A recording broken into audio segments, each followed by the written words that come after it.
وَلَنَبْلُوَنَّكُم بِشَيْءٍ مِّنَ الْخَوْفِ وَالْجُوعِ وَنَقْصٍ مِّنَ الْأَمْوَالِ وَالْأَنفُسِ وَالثَّمَرَاتِ ۗ وَبَشِّرِ الصَّابِرِينَ الَّذِينَ إِذَا أَصَابَتْهُم مُّصِيبَةٌ قَالُوا إِنَّا لِلَّهِ وَإِنَّا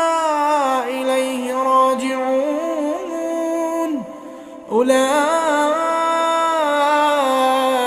عَلَيْهِمْ صَلَوَاتٌ مِّن رَّبِّهِمْ وَرَحْمَةٌ وَأُولَٰئِكَ هُمُ الْمُهْتَدُونَ إِنَّ الصَّفَا وَالْمَرْوَةَ